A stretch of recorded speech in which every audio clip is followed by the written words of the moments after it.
தமிழகத்தில் முதன்முறையாக விவசாயிகள் சங்கத்தை தோற்றுவித்து தமிழக விவசாயிகளின் உரிமைக்காக போராட்டம் நடத்தி வெற்றி பெற்ற உழவர் பெருந்தலைவர் நாராயணசாமி நாயுடுவின் 40ஆம் ஆண்டு நினைவு தினத்தை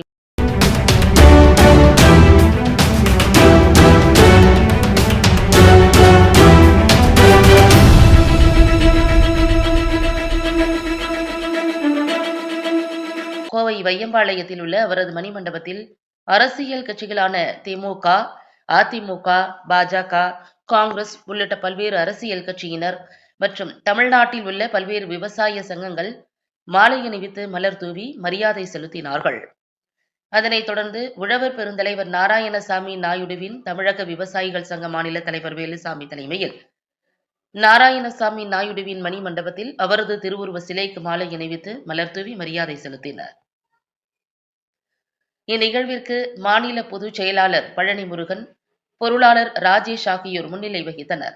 மாநில துணைத் தலைவர் ராஜா, பெருமாள், சேலம் மாவட்ட தலைவர் ஸ்ரீவேல் முருகன், நாமக்கல் மாவட்ட தலைவர் புவனன், மாநில செயற்குழு உறுப்பினர்கள் வெங்கடேஷ், குமரேசன், நாமக்கல் செயலாளர் ராஜு மற்றும் மாநில மாவட்ட நிர்வாகிகள், பொறுப்பாளர்கள் உட்பட ஏராளமானோர் கலந்து கொண்டனர்.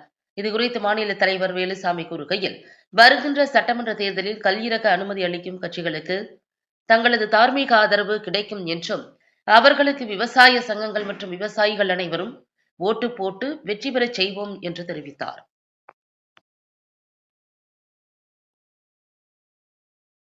நாடு முழுவதும் விவசாயிகள் பல லட்சக்கணக்கான விவசாயிகள் இன்றைக்கு விவசாயிகள் உற்பத்தி செய்த விளைபொருளுக்கு குறைந்தபட்ச ஆதார விலை நிர்ணயம் செய்ய வேண்டும் என்று இன்றைக்கு போராடி கொண்டிருக்கின்றார்கள் நாடு முழுவதும் உள்ள விவசாயிகள். அந்த விவசாயிகளுடைய உற்பத்தி பொருளுக்கு 2024-25 நிதியாண்டில் மத்திய அரசு பட்ஜெட் தாக்கல் செய்யும் போது விவசாயிகள் உற்பத்தி செய்த பொருளுக்கு குறைந்தபட்ச ஆதார விலை உறுதி செய்யப்படும் என்று பட்ஜெட் நிதிநிலை அறிக்கையில் அறிவித்துவிட்டு இன்றைக்கு வேடிக்கை பார்த்து கொண்டு விவசாயிகளை வேடிக்கை பார்த்து ஏளனமாக உள்ளது. ஆகவே உடனடியாக மத்திய அரசு நாடு முழுவதும் உள்ள விவசாயிகள் போராடி கூட வர சூழ்நிலையை கருத்தில் கொண்டு உடனடியாக விவசாயிகள் உற்பத்தி செய்த விளைபொருளுக்கு குறைந்தபட்ச ஆதார விலை நிர்ணயம் செய்ய வேண்டும்.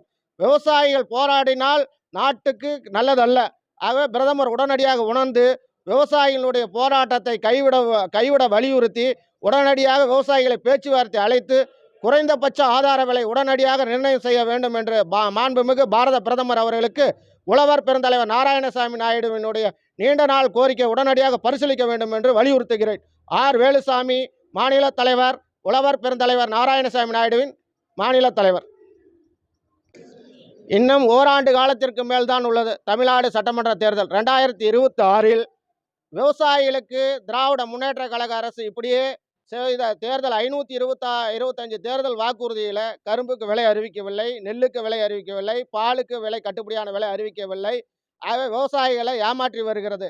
கல்லுக்கு உண்டான தடையை, தென்னை மற்றும் பனை மரத்தில் இருக்கக்கூடிய கல்லுக்கு உண்டான தடையை நீக்க கோரி உழவர் பெருந்தலைவர் நாராயணசாமி நாயுடுவின் தமிழக விவசாயிகள் சங்கத்தின் சார்பாக பல முறை கோரிக்கை தமிழ்நாடு அரசுக்கு வைத்து கோரிக்கை மனு கொடுத்தோம்.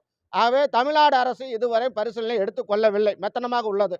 இதனை கருத்தில் கொண்டு 2026 சட்டமன்ற தேர்தலில் வரும்போது விவசாயிகளுக்கு யார் கல்லுக்குண்டான தடையை நீக்கி தமிழ்நாடு முழுவதும் கல்லுக்கடையை திறக்க முதல் வாக்குறுதி கொடுத்து முதல் கையெழுத்து எடுக்கக்கூடிய அரசியல் கட்சி தலைவர்கள் யார் நின்றாலும் உழவர் பெருந்தலைவர் நாராயணசாமி நாயுடுவின் தமிழக விவசாயிகள் சங்கம் ஆதரித்து அமோக வெற்றி பெற செய்வோம் என்று இந்த நேரத்தில் தெரிவித்துக் கொள்கிறேன்.